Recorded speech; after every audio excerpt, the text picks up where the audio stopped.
Life and fate are often capricious with their decisions. Many are born normal and live ordinary lives, while others may break this mold to achieve extraordinary things. Then there are some born into this world who seem to burn just a bit brighter, are more dynamic in an unintentional way. These are called Savant souls, people whose psyche and spirit are so great they spill out. When a Savant soul is born, a simple, unadorned metallic statue appears nearby. During infancy and the toddler years, it will always be in the area, within touching distance of them. Once the child has gotten beyond the weaning stage, the statue, or id walker as it is called, will begin fully moving on its own. It will follow the Savant closely like a shadow. The Savant, unbothered by this, will even move in concert with it, perfectly harmonious. When asked about the behavior, Savants describe how natural this feels, like breathing or having an extra limb. This statement is truer than they realize. A Savant soul's psycho-spiritual energy is so vast that it unconsciously creates an extra body to contain the overflow. Idwalkers reflect the unconscious, hidden parts of the Savant's mind.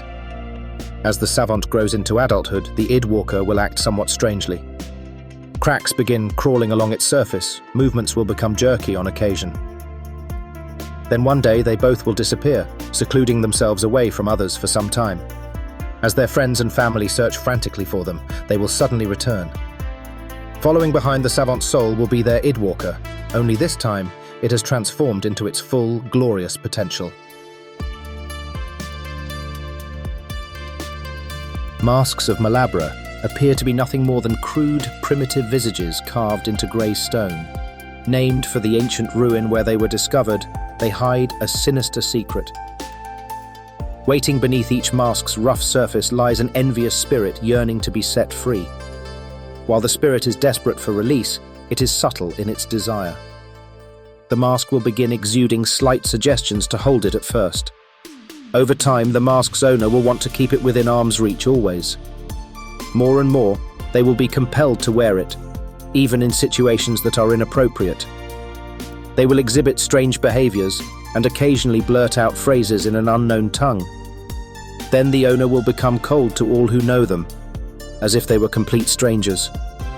Within days of this happening, the mask and its owner will seem to vanish into thin air, with no clue as to where they have gone. Unbeknownst to those left behind, the mask has completed its nefarious work. In the final stages of possession, the spirit inside the mask will drive its victim to commit suicide. After the body's previous owner has left, the mask will absorb into the head, completely erasing the features of the former person. The corpse's flesh will change into a crackled, stony hide of a greyish colour. This newly not quite undead is called a Malabrene. Once the transformation has ended, it will then rise and head off into the unknown, rarely ever to be seen again.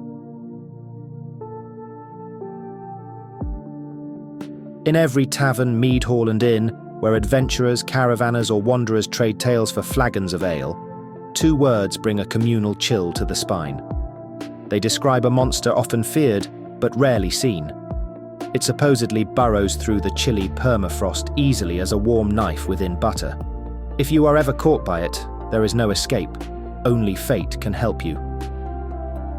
Icebore Black. Rumoured to be a gigantic worm covered in glistening black fur or scales, this horror is reported to be at least 5 times the height of a homus male.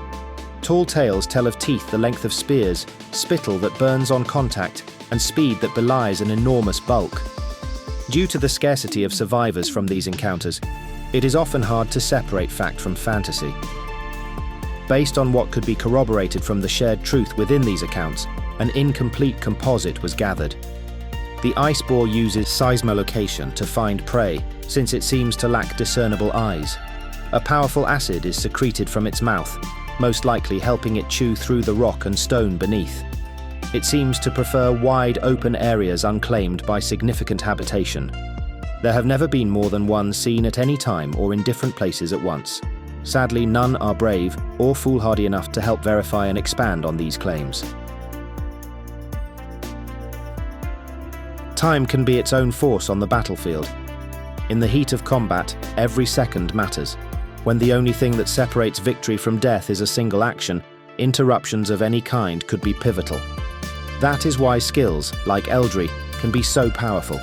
Once the skill's effects take hold, the target may pause in mid-action as if distracted by an errant thought. Their eyes will have glazed over with a look of perplexed contemplation on their face. Based on how strong their mind is, the effect can be shaken off easily. In the worst-case scenario, they may be completely stopped, trapped within their own mind. The one question that always gets asked is, who is the Green Man? Those victims of the Eldritch skill recalled feeling like they were in a dream. In this state, they half remember visitations from a small man with a wide, unsettling grin and glowing green fur. They believe they were asked a question or word puzzle, but are unsure. Whatever was said to them is forgotten, but each survivor of this skill's power can recollect seeing this same creature.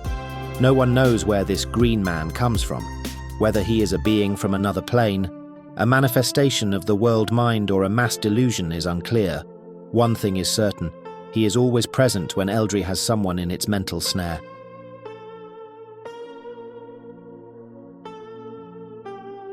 If you enjoyed the content, please support this channel by liking, subscribing, and ringing the notification bell for more. Thank you.